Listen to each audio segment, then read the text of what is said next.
মৰ্চাৰ তৰফৰ পৰা এডাল বৰমালাৰে তেখেতক সম্বৰ্ধনা জনোৱা হৈছে। ভাৰত মাতা কি, ভাৰত মাতা কি, ডক্টৰ হিমন্ত বিশ্ব শৰ্মা, ডক্টৰ হিমন্ত বিশ্ব শৰ্মা। খবৰ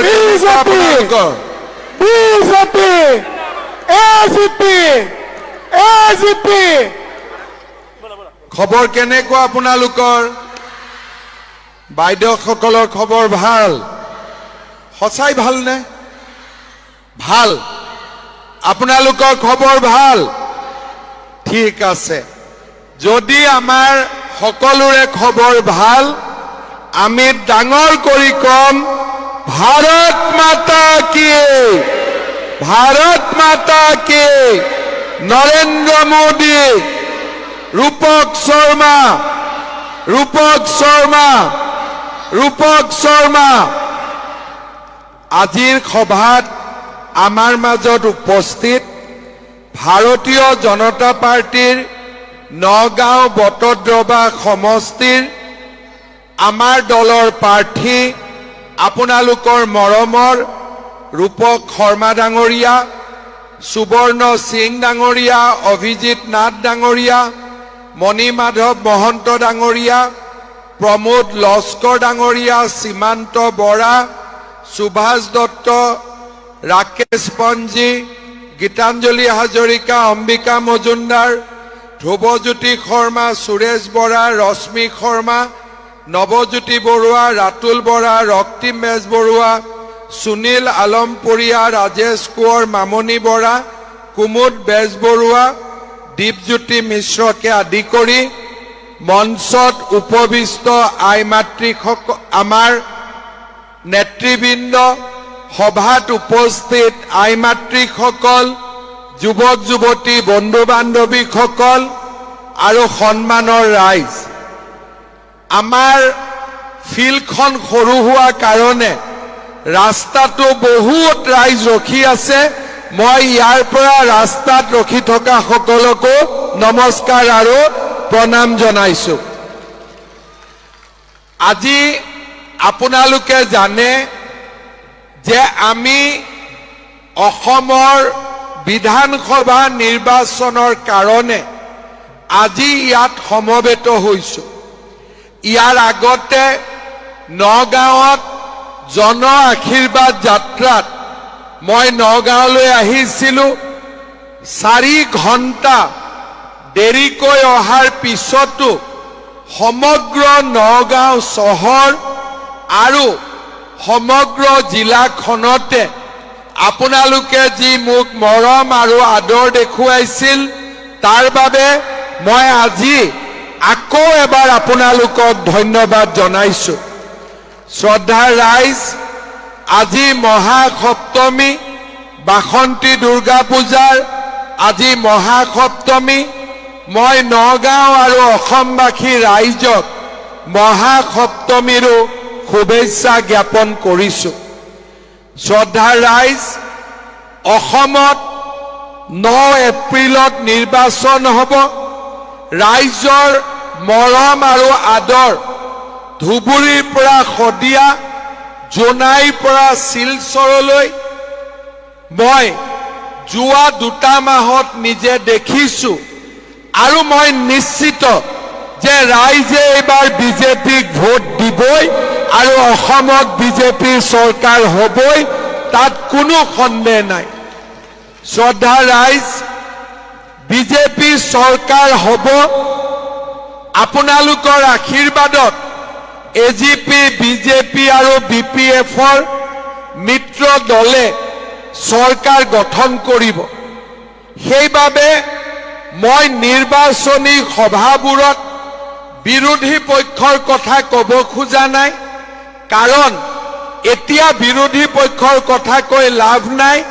কাৰণ বিৰোধী পক্ষৰ অৱস্থা ডিমনিটাইজেনৰ আগত যেনেকুৱা 100 টকা নোটবিলাক আছিল, এতিয়া তেওঁলোকৰ অৱস্থা তেনেকুৱা হৈ গৈছে নচলা টকা। এতিয়া তেওঁলোকৰ কথা কৈও লাভ নাই, তেওঁলোকৰ কথা শুনিও লাভ নাই।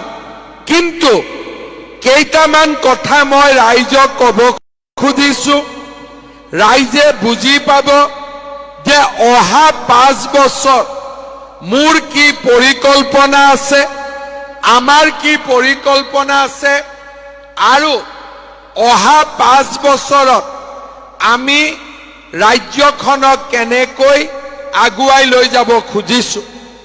শ্ৰদ্ধা ৰাইজ, আপোনালোকৰ মনত আছে যোৱাবাৰ যেতিয়া বিধানসভাৰ নিৰ্বাচন হৈছিলে, ৰাইজক মই এটা প্ৰতিশ্ৰুতি দিছিলো যে ৰাইজ আমাক ভোট দিয়ক, আমি অসমত আগতে কোনেও নকৰা আৰু কোনেও চিন্তা নকৰা এটা নতুন কাম কৰিম, সেয়া হৈছে 1 টকা কৰি ঘোষ নোলোৱাকৈ আমি 1 লাখ ল'ৰা ছোৱালীক চৰকাৰী চাকৰি দিম। যেতিয়া মই প্ৰতিশ্ৰুতি দিছিলো বহুতে মোক ভাল পাই বিশ্বাস কৰিছিলে, বহুতে বিশ্বাস কৰিবৰ কাৰণে টান পাইছিলে যে 1 লাখ চাকৰি কেনেকে হ'ব, আৰু যদি 1 লাখ চাকৰিও হয় বিনা পইচাটো হ'ব নোৱাৰে। যিখন অসমত মিড ডে মিল ৱৰ্কাৰৰ চাকৰি দিও পইচা লোৱা হয়, সেইখন অসমত মুখ্যমন্ত্ৰীয়ে ক'লেই 1 লাখ চাকৰি বিনা পইচাত হ'ব নেকি? ময়ো ভাবিছিলো যে হ'বনে নহ'ব মই নাজানো, কিন্তু নেদেখাজনে মোক সাহস দিছিলে, আৰু সেই সাহসতে মই ৰাইজক প্ৰতিশ্ৰুতি দিছিলো যে 1 লাখ চাকৰি দিম। আপোনালোকে চিন্তা কৰক, মুখেদি ওলাইছিল 1 লাখ, কিন্তু 5 বছৰত আমি 1 টকাও ঘোষ নোলোৱাকৈ 1,65,000 ল'ৰা ছোৱালীক আমি চৰকাৰী চাকৰি দিব পাৰিলো। শ্ৰদ্ধা ৰাইজ, আমাৰ আশা বাঢ়ি গ'ল। এতিয়া ল'ৰা ছোৱালীয়ে ৰাতিপুৱা ষ্টেডিয়ামত দৌৰিছে, এডিআৰই পঢ়িব খুজিছে, টেটত অৱতীৰ্ণ হৈছে, আৰু এই যুৱক যুৱতীসকলৰ আশা আৰু আকাংক্ষাক আমি ধৰি ৰাখিব লাগিব, নহ'লে তেওঁলোক হতাশ হ'ব, তেওঁলোক দুৰ্বল হ'ব। আৰু সেইকাৰণে আজি নগাঁও ৰাইজৰ সন্মুখত মই আকৌ এবাৰ প্ৰতিশ্ৰুতি দিছো, অহাবাৰ আমাৰ চৰকাৰ আহিলে 2 লাখ ল'ৰা ছোৱালীক আমি চৰকাৰী চাকৰি দিম। মোৰ সাহস আছে, 2 লাখ চাকৰি দিয়া সহজ কথা নহয়। 1,65,000ক দি উঠিলো, আৰু 2 লাখ টান কাম, কিন্তু ৰাইজৰ আশীৰ্বাদ মোৰ যদি মূৰৰ ওপৰত থাকে, এই অসম্ভৱ কামকো আমি সম্ভৱ কৰিম, আৰু আমি 2 লাখ ল'ৰা ছোৱালীক চৰকাৰী চাকৰি দিম। শ্ৰদ্ধা ৰাইজ, কোনেও ভাবা নাছিলে যে বটদ্ৰৱাত আমি মাটি এভিকশ্যন কৰিম আৰু ইমান ডাঙৰ ঐতিহ্য ক্ষেত্ৰ গঢ়ি উঠিব। কোনেও ভবা নাছিলে যে বটদ্ৰৱাত আজি হাজাৰ হাজাৰ মানুহ ঐতিহ্য ক্ষেত্ৰ চাবলৈ যাব। আমি ৰাইজক কৈছিলো যে আমি আপোনালোকৰ লগত থাকিম, অসমৰ বাবে আমি কাম কৰিম, অসমখনক আমি সুৰক্ষিত কৰিম। যোৱা 5 বছৰত প্ৰতিখন সত্ৰৰ পৰা, প্ৰতিখন মন্দিৰৰ পৰা আমি যিসকলে আমাৰ মাটি দখল কৰিছিলে, আমি তেওঁলোকক অতৰাই এই মন্দিৰ আৰু সত্ৰবিলাকৰ আমি পবিত্ৰতা পুনৰ ৰক্ষা কৰিবলৈ সক্ষম হলো।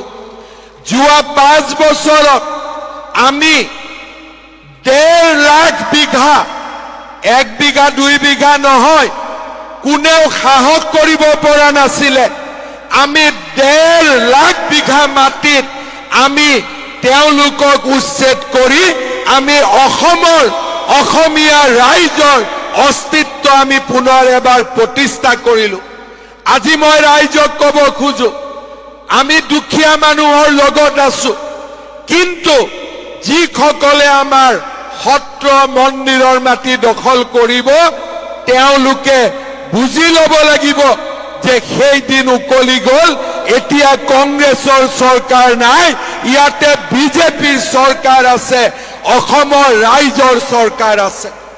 শ্ৰদ্ধা ৰাইজ, আমি আপোনালোকক প্ৰতিশ্ৰুতি দিছো, যোৱাবাৰ আমি 1.5 লাখ বিঘা মাটি এভিকশ্যন কৰিছিলো, এইবাৰ মই টাৰ্গেট কৰি লৈছো 5 লাখ বিঘা মাটিৰ পৰা আমি অচিনাকি মানুহসকলক আমি উচ্ছেদ কৰিম। শ্ৰদ্ধা ৰাইজ, দুখীয়া মানুহৰ আমি লগত আছো, মধ্যবিত্ত মানুহৰ আমি লগত আছো। আমি কাকো কেতিয়াও কোনো কামৰ পৰা আমি বঞ্চিত নকৰো। হিন্দু হওক, মুছলমান হওক, খ্ৰীষ্টিয়ান হওক, আজি সকলো মানুহ বিজেপিৰ লগত আছে। সকলো দুখীয়া মানুহক আজি আমি সহায় কৰিছো।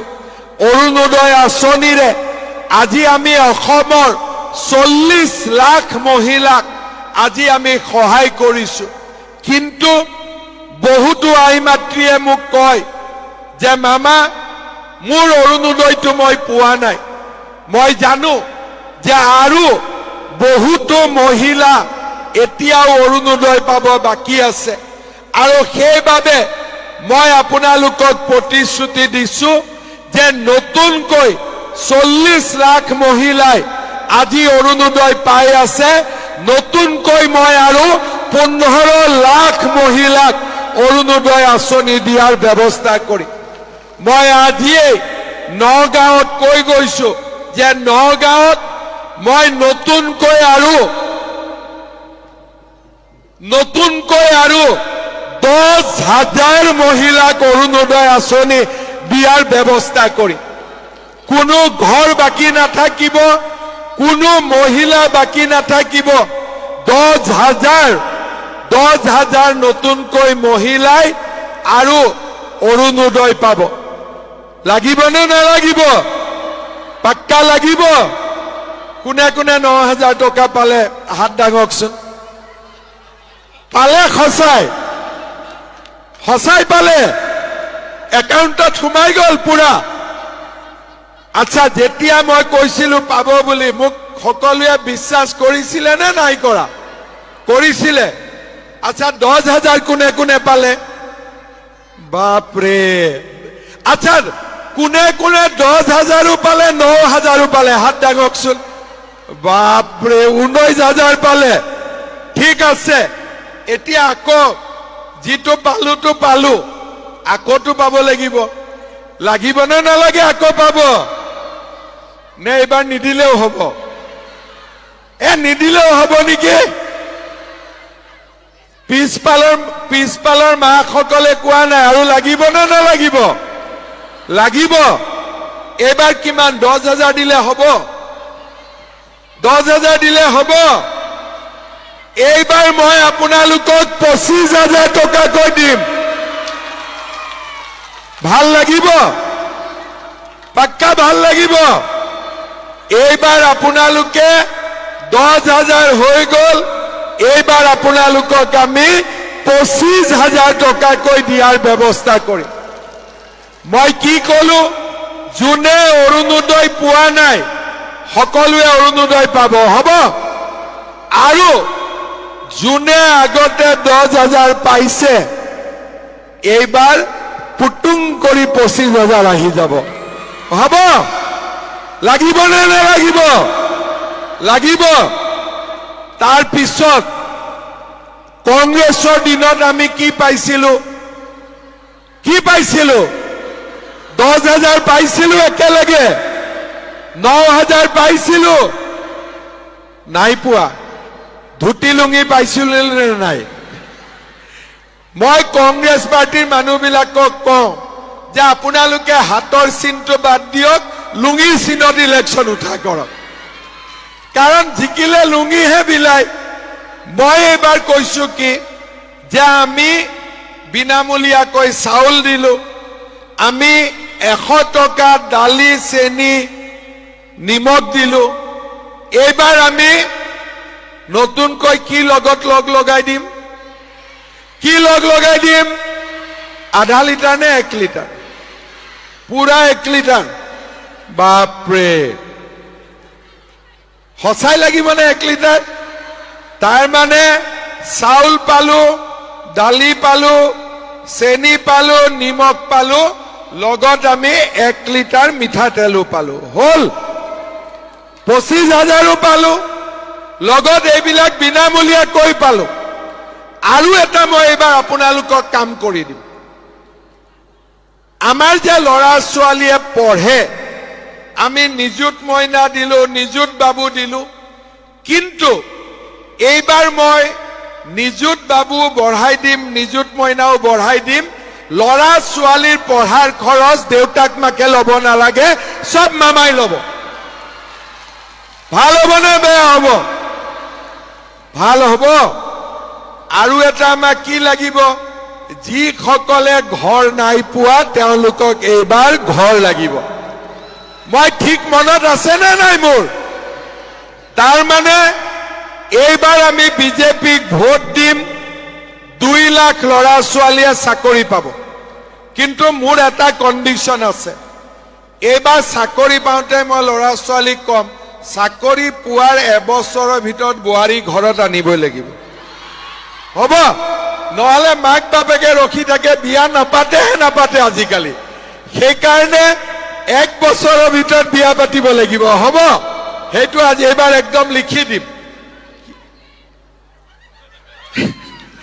আৰু লগতে আৰু এটা কি কৰিব লাগিব 2 লাখ লৰা ছোৱালীয়েতো চাকৰি পালে কিন্তু চাকৰি নাই পোৱা ব্যৱসায় বাণিজ্য কৰিব খোজে তেওঁলোকক আমি কি কৰিম এই বছৰ চাকৰি নোপোৱা বা চাকৰি কৰিব নোখোজা ব্যৱসায় কৰিব লৰা ছোৱালী বিলাকক আমি 2 লাখ টকা কৈ দিলো কিমানক দিলো 1 লাখ লৰা ছোৱালীক দিলো নগাঁৱত কিমানে পালে 700 পালে মই যেতিয়া আশীৰ্বাদ যাত্ৰাত গলো মোক লৰা ছোৱালী বিলাকে ৰখাই কয় যে মামা আপুনি দিয়া টকা দি আমি এখন দোকান পাতিছো কালি মই সৰুপেটাত আছিলো বৰপেটা জিলাৰ বজালি জিলাৰ আশীৰ্বাদ যাত্ৰাত মোক এজনী ছোৱালীয়ে কলে যে মামা আপোনাৰ 1 লাখ টকাটো দি মই কাপোৰৰ দোকানখন খুলিছো মনটো ভাল লাগি গল সেইকাৰণে এইবাৰ মই কি ডিসিশন লৈছো যোৱাবাৰ 1 লাখ লৰাক 2 লাখ টকা কৈ দিছিলো এইবাৰ 10 লাখ লৰা ছোৱালীক আমি 2 লাখ টকা দিম কিমানত দিম আৰু 10 লাখৰ ভিতৰত নগাঁৱে কিমান পাব এইবাৰ 700 পাইছিলে আজি মই ৰূপক শৰ্মাক কৈ থৈ গলো লিষ্ট বনাওক অহাবাৰ আমি নগাঁৱৰ 10,000 লৰা ছোৱালীক আমি 2 লাখ টকা দিম কিমানত দিম 10,000 লৰা ছোৱালীক আমি 2 লাখ টকা কৈ দিম ঘূৰাই দিব নালাগে বেংকৰ পৰা নহয় ডাইৰেক্ট চৰকাৰে দিব খালি মোক কাম কৰি দেখুৱাব লাগিব ইমানে কথা হ'ব এতিয়া আপোনালোকে মোক কক আগতে আপোনালোকেতো বহুত চৰকাৰ দেখিছে কোনবা চৰকাৰে আমাক অৰুণোদয় আঁচনি দিছিলে নেকি কোনবা চৰকাৰে মহিলাসকলক ইমান সন্মান দেখুৱাই 10,000 টকা কৈ দিছিলে নেকি কোনোবা চৰকাৰে আগতে 1 টকাও ঘোষ নোলোৱাকৈ 1,65,000 লৰা ছোৱালীক চাকৰি দিছিলে নেকি কোনোবা চৰকাৰে আগতে 100 টকা দালি তেল চেনি দালি নিমখ চেনি দিছিলে নেকি কোনোবা চৰকাৰে আগতে বিনা পইচাত চাউল দিছিলে নেকি কোনোবা চৰকাৰে আগতে আমাৰ স্বাস্থ্যৰ কাৰণে আয়ুষ্মান ভাৰত দিছিলে নেকি কোনোবা চৰকাৰে আগতে আমাক কৃষক সন্মান নিধি দিছিলে নেকি? কোনেওতো দিয়া নাছিলে। কোনে দিলে এতিয়া? কোনে দিলে? কোনে দিলে? তেতিয়ালে আমি কি কৰিব লাগিব? 9 তাৰিখে আকৌ কাক ভোট দিব লাগিব? 9 তাৰিখে কাক ভোট দিব লাগিব? এতিয়া আপোনালোকে মোক কওক, নগাঁৱত আগতে দুৰ্লভ চমুৱা MLA আছিল আৰু এতিয়া ৰূপক শৰ্মা MLA। ৰূপক শৰ্মাই যিমান নগাঁৱৰ কাৰণে কাম কৰিলে তাৰ 10%টো কংগ্ৰেছৰ দিনত হৈছিলে নেকি? হৈছিলে নেকি? একদম মনৰ পৰা কওক, হৈছিলে নেকি?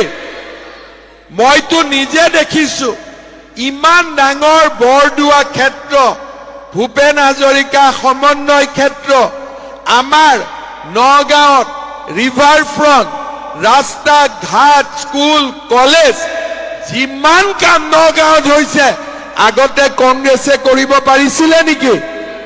কংগ্ৰেছে ৰূপক শৰ্মাই যিমান কাম কৰিলে আগতে কংগ্ৰেছে কৰিব পাৰিছিলে নেকি? আমি কাক ভোট দিব লাগিব? আমি কাক ভোট দিব লাগিব? ৰূপক শৰ্মাক দিব লাগিব। দিম নে নিদিম? পিছে চবে দিব? কোনে কোনে ৰূপক শৰ্মাক ভোট দিব? হাত উঠাওকচোন। বাপৰে, চবে দিব? ভোটটো কিয় দিব লাগে জানেনে? ভোটটো হৈছে এটাটো ইলেকশ্যনত জিকে, কিন্তু ভোটটো হ'ল মানুহৰ আশীৰ্বাদ। যেতিয়া মানুহে নিজে মনেদি কাবাক ভোট দিয়ে, সেই ভোটবিলাক দোৱা আৰু আশীৰ্বাদ হৈ যায়। আৰু যেতিয়া মানুহৰ আশীৰ্বাদ কাৰোবাৰ লগত থাকে, সি কোনো বাধা নামানে, সি ৰাইজৰ কাম কৰিবই, তাত কোনো সন্দেহ নাই। আজি আপোনালোকে মোক কওক যে 1 লাখ চাকৰি কেনেকে দিলোহেঁতেন যদি ৰাইজৰ আশীৰ্বাদ নাথাকিলেহেঁতেন? আজি ৰাইজৰ আশীৰ্বাদ নহলে একো কাম নহয়। আপোনালোকৰ ভোটবিলাকে হৈছে আমাৰ আশীৰ্বাদ।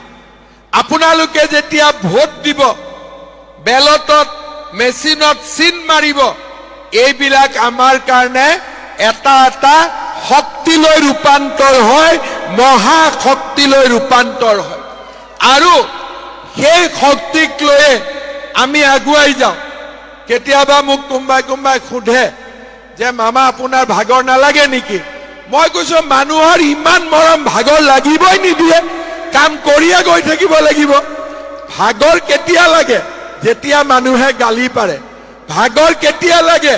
যেতিয়া মানুহে সমালোচনা কৰে, যেতিয়া মানুহে মৰম কৰে। কাবাৰ ভাগৰ লাগিব পাৰে নেকি? আপোনালোকে কওকচোন, পাৰে নেকি ভাগৰ লাগিব? সেইকাৰণে বিজেপিৰ ভাগৰ নালাগে। বিজেপিয়ে এটাৰ পিছত এটা অসমৰ কাৰণে কাম কৰি গৈ থাকিব আৰু অসমখনক আগুৱাই লৈ গৈ থাকিব। এইটোৱে হৈছে বিজেপিৰ সংকল্প, এয়াই হৈছে বিজেপিৰ প্ৰতিজ্ঞা।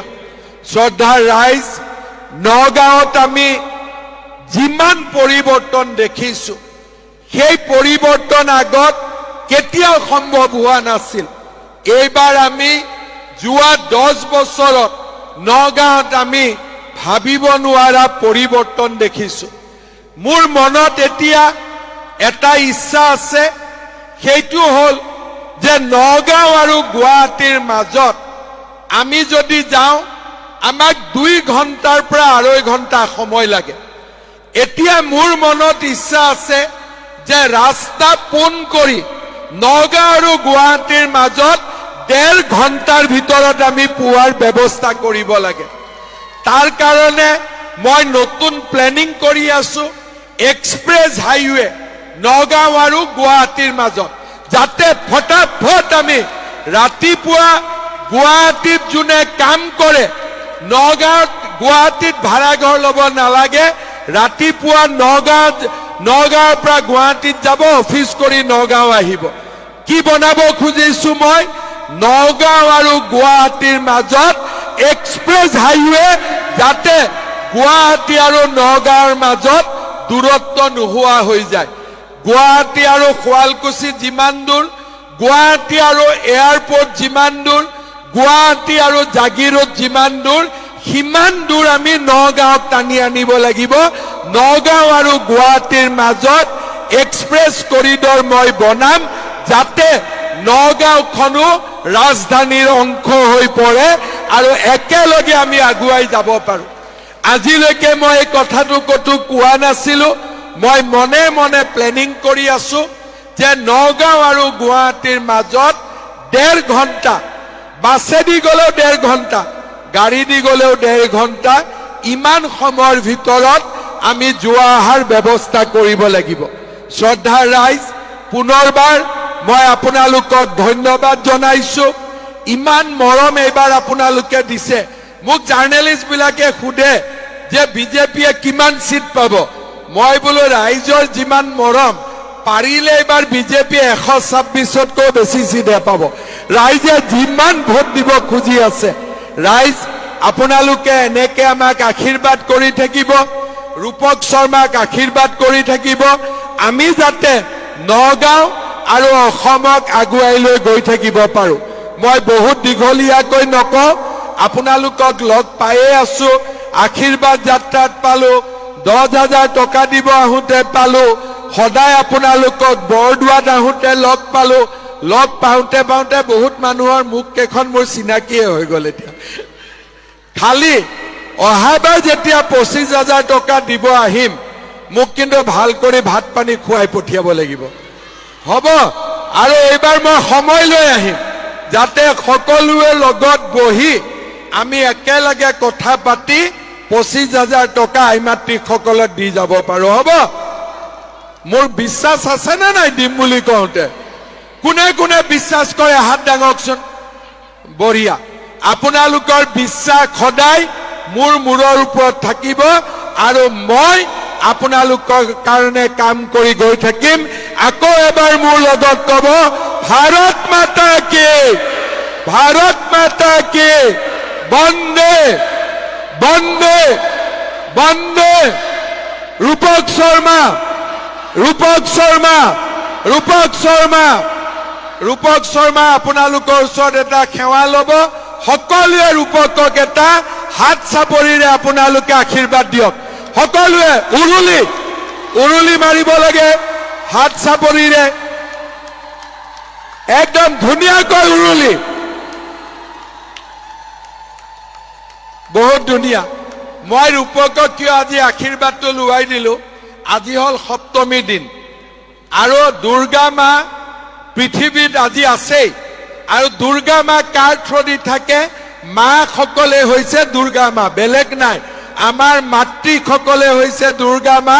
আপোনালোকে আজি যি ৰূপকক আশীৰ্বাদ দিলে, ৰূপক এইবাৰ 60,000 ভোটত 100% জিকি যাব, 100% জিকি যাব। বহুত বহুত ধন্যবাদ। জয় হিন্দ, বন্দে মাতৰম।